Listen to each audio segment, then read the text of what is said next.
Okay, तो last video में हमने स्पेलिंग चेक करने के 3 रूल्स पढ़े थे। जो फर्स्ट रूल हमारा था ई साउंड का, ठीक है? जब कभी आपको ई साउंड निकालना हो तो सी के अलावा आप किसी भी कॉन्सोनेंट या किसी भी और लेटर के साथ ई का साउंड बनाते हो तो आप आई ई ही यूज़ करोगे। लेकिन अगर सी के साथ ई का साउंड निकलना है तो सी ई आई हमेशा यूज़ होगा, ठीक है? फिर हमने इनमें कुछ एक्सेप्शंस पढ़ी, जैसे कि weird, seize, leisure, either, neither, height और फॉरेन साइंस। ये कुछ ऐसे वर्ड्स हैं जिसमें ई आई यूज़ होता है ई के साउंड की वजह से, और ए का साउंड जिसमें निकलेगा उसमें भी ई आई यूज़ होगा। फिर हमने सेकंड रूल ये पढ़ा कि हमें डबल करना है कॉन्सोनेंट। जब वो सिंगल कॉन्सोनेंट है लास्ट वाला, लास्ट सिलेबल के ऊपर स्ट्रेस आ रहा है और इससे पहले एक सिंगल वॉवल यूज़ हुआ हुआ है, तो हम क्या करेंगे, डबल कर देंगे हमारे कॉन्सोनेंट को। कब कब ये डबल नहीं होगा, क्या हमने रूल्स पढ़े? जब हमारा लास्ट सिलेबल स्ट्रेस नहीं है, ठीक है? सेकंड रूल हमने क्या पढ़ा, जब हमारे पास डबल कॉन्सोनेंट्स आ रहे हैं तो हम नहीं यूज़ करेंगे डबल उसको। फिर डब्ल्यू एक्स वाई से अगर वो एंड कर रहा है वर्ड तो भी हम इसको डबल नहीं करेंगे, ठीक है? ये हमने पढ़ा कुछ। फिर रूल नंबर 3 भी कुछ ऐसा ही था कि अगर हम जैसे कि हमारा कुछ वर्ड है जैसे मेक है, तो उसमें हमें कोई सफिक्स ऐड करना है, फॉर एग्जांपल इंग जो कि वॉवल से बिगिन हो रहा है, तो हम ई को ड्रॉप कर ले लेंगे। तो मेकिंग, डांसिंग और होपिंग में हमने ई ड्रॉप कर लिया। लेकिन अगर हम एबल या ऑस यूज़ करेंगे तो हमारे पास ई रहेगा, ठीक है? ये भी हमने पढ़ा, जैसे कि एजिंग और डाइंग कुछ ऐसा वर्ड है जैसे ई ड्रॉप नहीं करेगा, राइट? तो आज की वीडियो में हम 3 और रूल्स पढ़ेंगे और उसके बाद डेफिनेटली हमारा स्पेलिंग चेक करने का वो जो होगा प्रोसेस पैटर्न, वो बहुत ज़्यादा इजी हो जाएगा। एंड हम इस वीडियो के बाद डेफिनेटली जो नेक्स्ट वीडियो बनाएंगे उसमें हम बहुत सारे सॉल्व भी कर रहे होंगे, बहुत सारी स्पेलिंग्स को देख भी रहे होंगे जिनमें ये हमारे पास रूल्स यूज़ हो रहे होंगे, ठीक है? और वो वर्ड्स ऐसे होंगे जो कि बहुत ज़्यादा कॉमनली यूज़ किए गए होंगे हमारे एनईटी में, हमारे एनएटी में, तो वो हम सारे वर्ड्स यहाँ पर ला रहे होंगे, राइट?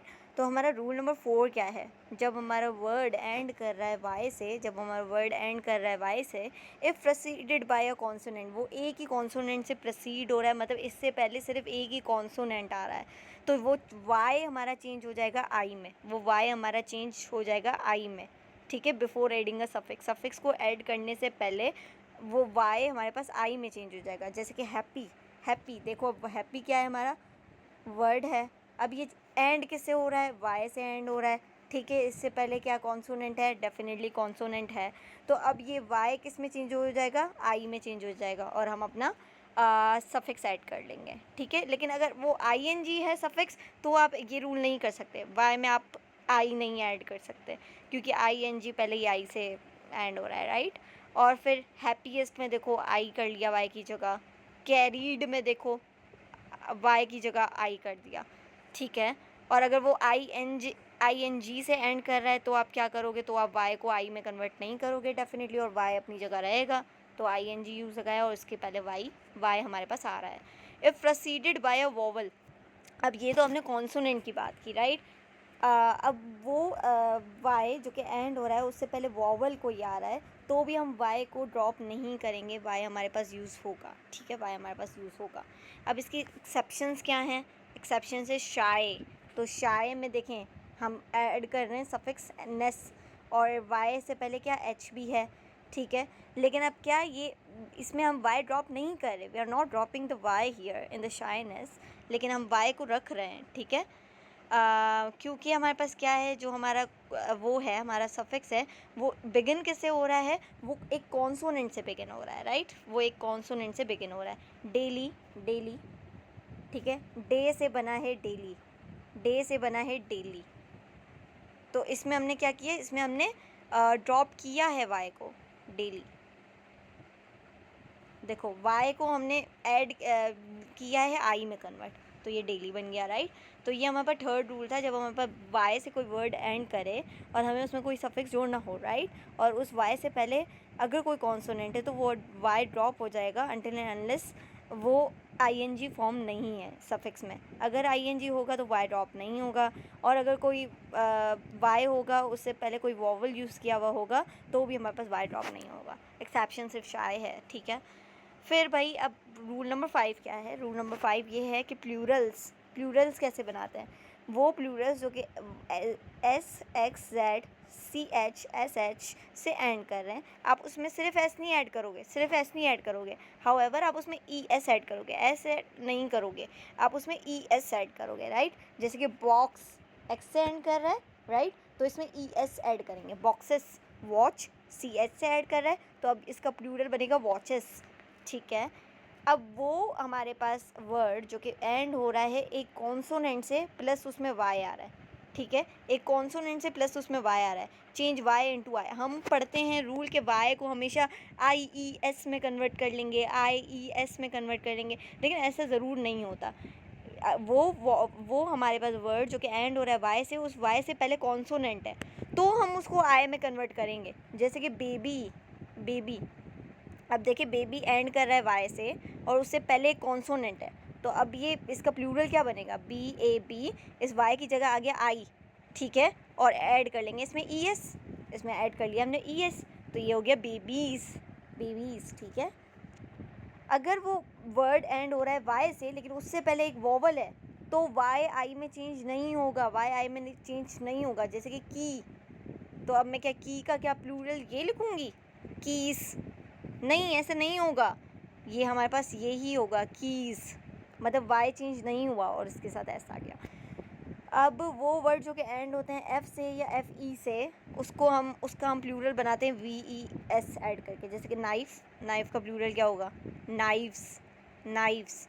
वॉल्फ एफ़ से ऐड करा है तो वॉल्व्स, ठीक है। इसी तरह कुछ एक्सेप्शंस है जो कि एफ से एंड कर रहे हैं लेकिन उनके प्लूरल में वी ई एस नहीं है। जैसे कि roofs, believes, roofs, believes, chiefs, proofs, उसमें हमने सिर्फ एस ऐड किया हुआ है, ठीक है। अब रूल नंबर 6 हमारे पास, रूल नंबर देखिए 5 इतना इजी था, प्लूरल का ही सेंस था और ये हम ज़्यादातर पढ़ भी चुके हैं, राइट, तो इतना कोई इसमें रॉकेट साइंस थी नहीं। अब रूल नंबर 6 हमारे पास which is the last rule, ठीक है। रूल नंबर 6 हमारे पास क्या कहता है, हमारा जो आई ई है वो वाई में कन्वर्ट हो जाएगा, आई ई वाई में कन्वर्ट हो जाएगा before adding I N G. जब हम किसी वर्ड में आई एन जी ऐड कर रहे हैं, ठीक है, और हमारे पास उस वर्ड में आई ई है, तो अब वो कन्वर्ट हो जाएगा वाई में, अब वो कन्वर्ट हो जाएगा वाई में। एग्जाम्पल लेते हैं डाई, डाई, ठीक है। अब डाई में देखिए ई आई ई है, मुझे इसमें ऐड करना है आई एन जी, आई एन जी, तो अब मैं D I E I N जी नहीं लिखूँगी, इस आई ई को कन्वर्ट कर दूँगी वाई में, तो ये हो गया डाइंग, ठीक है, ये हो गया डाइंग, देखें आप। फिर लाए है, लाए एल आई ई लाए, तो ई आई है तो ये वाई में कन्वर्ट हो गया लाइंग। टाई है, टाइंग हो गया। इसी तरह भाई आई ई आ रहा है और अगर आपको उसमें सफिक्स ऐड करना है आई एन जी, तो वो आई ई कन्वर्ट हो जाएगा वाई में। This was our very last rule. अब क्या है, जैसे कि very few words like Y, ये कन्वर्ट हो जाएगा वाइंग में, तो ई आई कन्वर्ट हो गया वाई में। तो ऐसे हमारे पास और सारे बहुत सारे वर्ड्स होते हैं, तो अब आपको तो बस रूल याद करना है, फिर आपका हो जाएगा। इसी तरह हमने हमारे 6 रूल्स कंप्लीट कर लिए। अब नेक्स्ट वीडियो में हम बहुत सारे वर्ड्स ला रहे होंगे जो कि बहुत ज़्यादा कॉमनली यूज़ किए गए वर्ड्स हैं हमारे पास और N T S N E T में आए हुए हैं। हम उनको रूल्स से समझने की कोशिश करेंगे और सॉल्व करने की कोशिश करेंगे। मीनवाइल अगर आपको और ज़्यादा प्रैक्टिस करनी है तो I would definitely suggest you N E T की, एन ई टी जिसमें से ओ ई टी पी के बुक है, right. O E T P what, O E T P is the pass papers of NEST की test, तो आप ओ E T में देख लेना इंग्लिश का सेक्शन, उसमें आपको मिल जाएगा स्पेलिंग चेक रूल्स। और अगर हमें थोड़ा सा टाइम मिला तो डेफिनेटली मैं नेक्स्ट वीडियो में हमारे कॉमन वर्ड्स के साथ मैं ओ ई टी पी के भी वर्ड्स आपको दिखा रही होंगी जिसमें बहुत सारे वर्ड्स हैं। आप लोग याद नहीं करो, I would not suggest you to learn those, but to understand those words by the rules. जो हमने रूल्स पढ़े, हमने रूल्स क्यों पढ़े हैं, for understanding the spellings, right. उनको सही स्पेलिंग्स को करेक्ट करने के लिए हमने रूल्स पढ़े हैं। तो रूल्स पढ़ने के बाद भी I would not suggest you to learn all the words, however to understand कि कैसे बने हुए हैं, क्या लॉजिक अप्लाई हुई है। तो हम उन वर्ड्स को भी देख रहे होंगे और हम डेफिनेटली जो हमारे नेस्ट में आए हुए हैं, एन ई टी 2 में आए हुए हैं, जो एन ई टी 2 Feb 23 को हुआ था, उसमें भी बहुत ज़्यादा वर्ड्स आए थे। ठीक है, और फिर हम स्पेलिंग चेक करने के बाद डेफिनेटली हमारी एनालॉजी स्टार्ट करेंगे, बिकॉज इंग्लिश का वो पार्ट है जो हमें मैक्सिमम हर टेस्ट में, ऑलमोस्ट हर टेस्ट में आ रहा होता है, और लोग इसके ऊपर ध्यान ही नहीं देते, राइट? क्योंकि दो ही रीजंस होते हैं, या तो उनका वेटेज कम होता है, या तो लोग बोल रहे होते हैं कि हाँ इंग्लिश इतनी तो है, हम बचपन से पढ़ते हुए आ रहे हैं, कर लेंगे। लेकिन ये इंग्लिश वैसी नहीं है, इस इंग्लिश के लिए हमें चाहिए प्रैक्टिस, राइट? और अगर नस्ट की बात करें तो नस्ट में 40 MCQs वही इंग्लिश के आ रहे हैं। पहला वाला पैटर्न देखें तो 20 MCQs थे इंग्लिश के, और 30 MCQs थे केमिस्ट्री के, और हम केमिस्ट्री के इतने रट्टे मारे होते फर्स्ट ईयर इंटर के। अब तो भाई 30 से भी ज़्यादा 40 हो गए इंग्लिश के, तो इंग्लिश में क्यों ना मेहनत करें। तो I just wanted to put that forward कि हमें इंग्लिश को भी बहुत ज़्यादा पढ़ना चाहिए और मेहनत करनी चाहिए।